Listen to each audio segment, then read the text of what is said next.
Leo hii nataka nizungumzie mgomo ya wahadhiri ya vyuo vikuu, lecturers. Na unajua sielewi kwa nini wazazi na wananchi wa Kenya wamekuwa mayatima. Nasema mayatima in a sense that tuko na viongozi ambao tumewachagua. Ukiangalia viongozi kama vile MCS, MPs, senators, hao kazi yao inaitwanga representation, legislation and oversight. So representation doesn't mean kuvaa hiyo suti na kwenda bunge. Na ukishaonekana kwa bunge na kutoka hata kama hujasema kitu chochote inamaanisha representation no.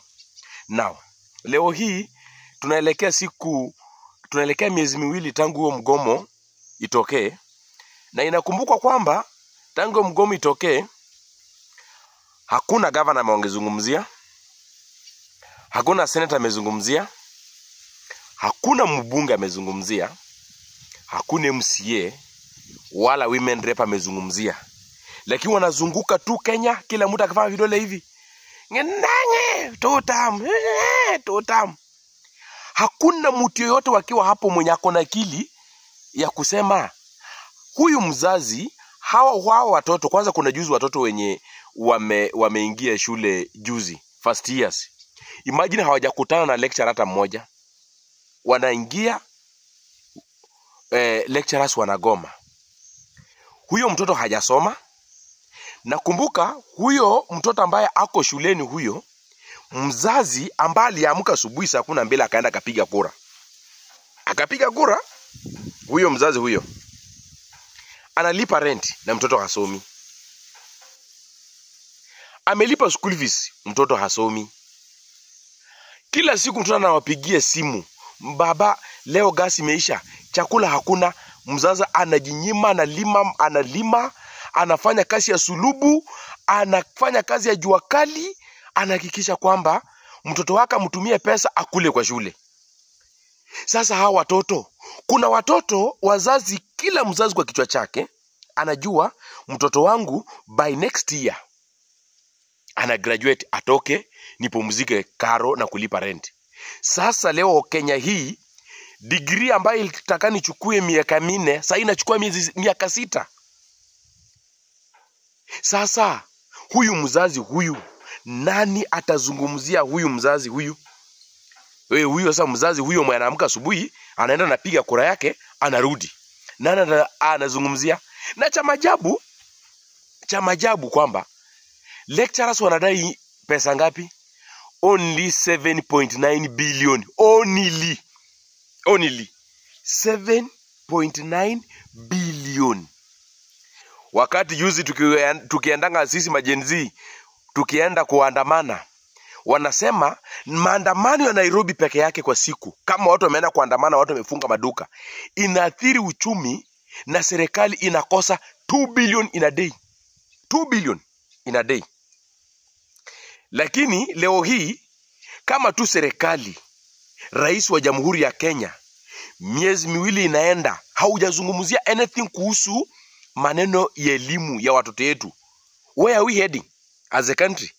Where are we heading? So tunataka tu tubaki watoto wetu wakuwe tu wezi, wakorofi, ndio maseli mjenge cells zikijaa. Jobless wajae, kazi hakuna, ndio watu wajae. Sasa ndio macells zijae, mjenge macells. Tuweka watoto ama tuweke wapi? Mheshimiwa Rais, mimi nataka ni kuaddress kwa heshima kuu na unyenyekevu. Ulitupigia story yako ukatuambia wewe ni mtoto wa nani, baba yako alikuwa anafanya kazi gani kabla ukuwe rais. Sasa hao, imagine now, reflect. Kwa nini unasahau haraka Mheshimiwa Rais? Just reflect nyuma. Kama baba yako avenye alikuwa anang'ang'ana kuuza kuku, kuuza sijui nini, kutengeneza wakala, sijui kufanya nini, akakupeleka kwa shule, leo hii ungekuwa rais wa Kenya? Na si ati utakuwa rais milele. Katiba ya Kenya inasema tamu ni ngapi? 2. Hatujui kama utapata hii, kwa sababu kuangalia na perimeters zote, Mheshimiwa Rais, hii mambo yako mnafanyanga vidole mna hii inaenda kuwa mchongoma. Na kwa majenzi wote wanafunzi wote, sijui kama mtasahau hivi vitu ikifika 2027 ama sielewi. Ani niko hapa kwa kumbusha. Tafadhali twende tukate kura. Mungu moja. Twende tukate kura. Ndio hiyo vilio yenye tuliilia juzi ile finance bill tukakimbia, tukapigwa, tukafanya na gani? Tu exercise kwa debe. Leo hii mnasumbuka, unaenda class, hakuna lecturer, unarudi. Unaenda class, unarudi. Hujui kama watakuja ama hawatakuja. Unatumia fare, uko na njaa kwa shule. Sasa hii watoto kwa sababu hawasomi, wameingilia kwa shule huko, labda ukorofi, ulevi, kuvuta bangi, usherati na mambo mingi yenye hata tutaka hata kusema hapa kwa hii nini. Kwa sababu hiki tunasikizwa na watu wengi. Kwa sababu sasa mtoto hasomi, he's just idle, she or he is just idle, moving up and down. Utalala kwa hostel mpaka saa ngapi? Mpaka lini? At least ukienda class uko na timetable yako, unajua from this time to this time class, hii time na hii class. Mjamaa akitoka huko amechoka ni kuingia kulala. So I want to tell all these leaders who are moving around with the president, who are moving around each and every time kuzindua miradi, kufanya empowerment ya Marambe, sijui kufanya nini, na kutusumbua na 2 term. 2 term, you don't demand it, just work for it. Yes, usitukumbusha hata kukupatia kura ya 2 term. Hakikisha tu umetupatia record yako, umelipa lecturers. Kama maandamano ya Nairobi huwa inaathiri serikali every week, ati every day watu wakifanya maandamano ati ni 2 billion. Sasa 7.9 billion inahitaji siku ngapi ya Nairobi kusanya ushuru ya Nairobi yana kulipa lecturers na waende kwa class? Inahitaji siku ngapi? Siku 3.5 peke yake. Lakini mtu amelalia masikio, anaona masomo ya watoto ya watu maskini haina maana. 2027